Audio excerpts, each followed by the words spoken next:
What's good, YouTube? Quinn Wade Basketball Analysis coming to y'all with a quick video. Today we're going to talk about Trey Burke in the New York Knicks.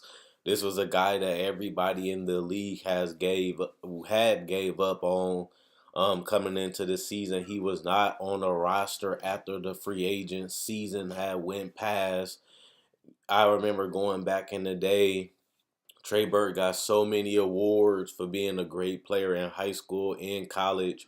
He was a top 10 pick in the NBA.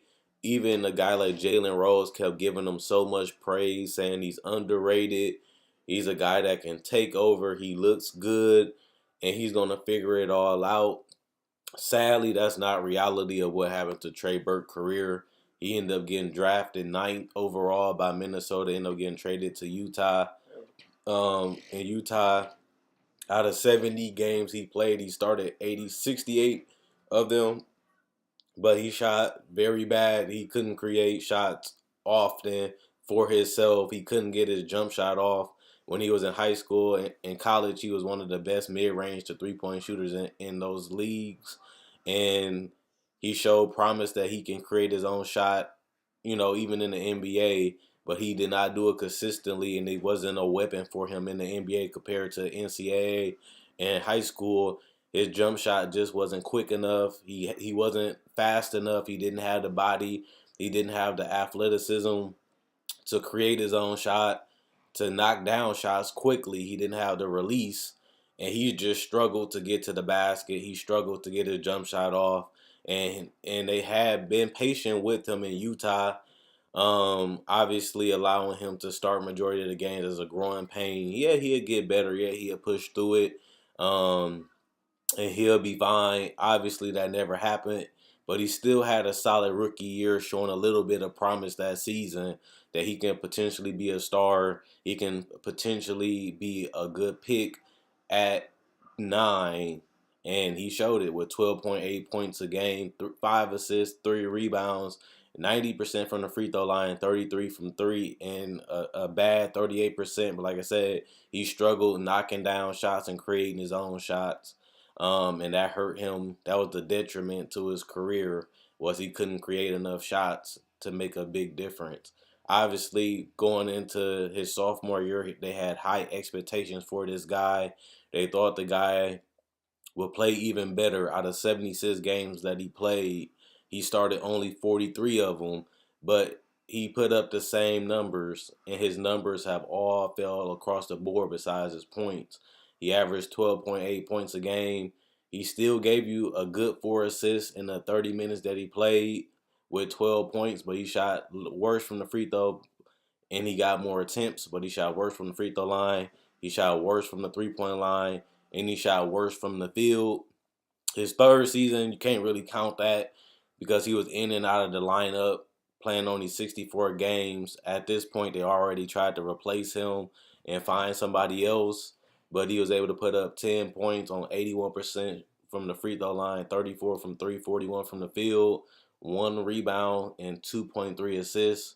You can't really put too much stock in that season because, like I said, he was in and out of the lineup. He wasn't getting consistent playing time. He wasn't getting consistent touches. He was just coming in and playing whenever they allowed him to do it. And you can just tell by the fact that he shot the least amount of field goals attempts that season, going from 12.8 from his rookie year to 13 in his sophomore year. He fell to 9 shots a game coming off the bench majority of the season in his third year. And the writing was on the wall. A lot of people gave up on Trey Burke at this point. He showed signs of that he could be a star, but he never really reached that potential. Usually when your rookie contract up, they're going to either try to re-sign you for a cheap deal or re-sign you to the max, or they're going to trade you. If they trade you, that means they feel like they gave up on you. You're not the player that they thought you was going to be. You're not a guy that they want to keep around. They don't look at you as that franchise guy like they did when they drafted you. So instead of, giving you the extension or wanting you to take a pay cut, they rather just, live without you.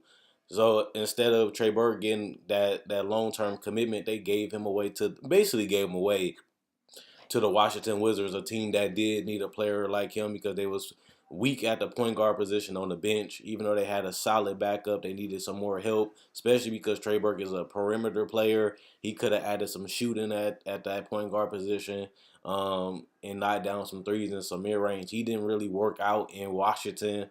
Obviously, they rented him for 1 year on that rookie scale contract and let him play off the bench, but he didn't really show any signs of even being a great bench player to me. Even that season, he got 12 minutes. He played 57 games with the Wizards.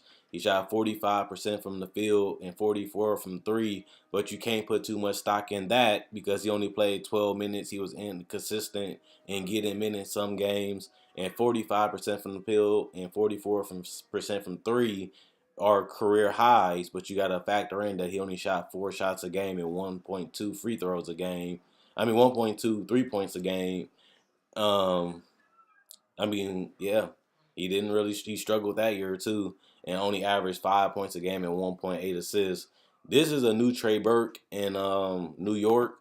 I think him failing in Utah and being gave up on in the NBA coming into this season really lit a fire under him, letting him know that, hey, I got to work even harder. I got to try even harder. And if I want to stay in this league, this is a job. This is a profession. Nobody going to give me nothing. If I deserve to be on the roster, I got to work my ass off to get that spot. If I deserve to be a starter, I got to work my ass off to get that spot. I'm not questioning if Trey Burke had the heart for the game. I'm not questioning if Trey Burke really wanted the game. I'm not questioning none of that. But reality set in that, okay, the team that drafted me traded me. They didn't have no intentions of me being a part of their future, even though they're still a young, rebuilding team at this time. They still got rid of Burke. That let him know right then and there that they gave up on him. Washington was willing to take him, but they didn't really utilize him. They didn't really have no plans of keeping him. They just say, hey, this is a valuable contract. We can have a solid player, that can come in and produce right now for the time being. And after that, we don't need him. And that's exactly what happened. So going into this season, he did not sign a contract with anybody. We all was looking at, okay, y'all said Trey Burke was supposed to be this, he's supposed to be that. Then why is he not in the league and he only played 4 years? This is his 5th season and he missed majority of the year, sitting at home like us watching basketball. But I see that he has became more aggressive. That was one of my biggest concerns about him, going to Utah and seeing him play. He settled for a lot of shots. He wasn't playing hard. He struggled getting a shot off. He struggled making shots. But he wasn't aggressively looking for his shot. He just came in trying to run the offense. He came in trying to make sure his teammates stayed involved, but he wasn't aggressively looking for a shot as much as he is now. He's coming off that bench gunning. He wants the mid-range. He wants the threes. He's making shots. He's creating shots. When the shot is there, he's knocking down the open shots. When the shot is there, he's trying to find his teammate. If he ain't trying to find a teammate, he's trying to go to the paint. He's trying to knock down the mid-range. He's trying to shoot the three. He's way more aggressive. He's more in attack mode, and that keeps the defense at its heels. When you come down to somebody, they gotta read and react. And if you know how to play, you gonna know exactly what you can do. Trey Burke making the best out of his opportunity. It seems like he's valuing how hard it is to stay in the NBA a little bit more, considering his first couple seasons. And he just playing like a completely different person personally to me. Obviously, this is a season where he only has played 16 games. Like I said, he missed majority of the season, but he's shooting a career high 53% from the field and 37% from three, 70% from the free throw line, but he's still giving you 3.5 assists and 10 points in only 15 minutes. And he has had a lot of great games for this New York team, even though they're losing and the numbers really don't matter that much considering that they're not even winning that many games. He has had games of 26 and another game of 26 and 8 assists and another game of 26 and 6 assists. He had a couple 18-point games. One he had 18 and 11 assists. So he's learning how to balance scoring and balance aggressiveness and balance playmaking, something that he really struggled with and now he's starting to find it. Now he's starting to see it, and now he's starting to attack. And that has helped his game because the unpredictability is what make you a great scorer. They don't know how you're going to score, and even if they do, you know how to counter. And even if you do that, you can always find your teammate where you draw enough attention or you keep the defense at his heels. You can either score the basketball or one of your teammates going to be in the paint or in the corners or at the top of the key ready to shoot threes or mid-range. So he figured that out. Obviously, the Knicks had nothing to lose getting Trey Burke because they can try him out for he's 25.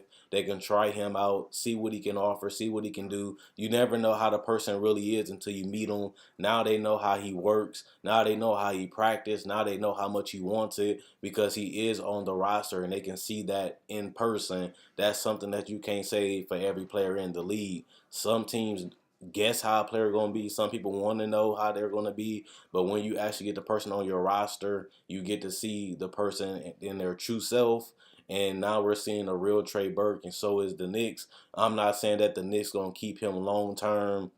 I'm not saying that he's going to be their franchise point guard, but has been a learning experience for Trey Burke and his fans, and it's good to see him back in the league. It's good to see him playing some of his best basketball, and I wonder how long he can continue this new style of play, and if he can continue to expand and get better on what he's already doing in New York. The sky is only the limit, and he's starting to be himself. He's starting to attack like he wants to, and that's the most important key. The coaches can destroy you.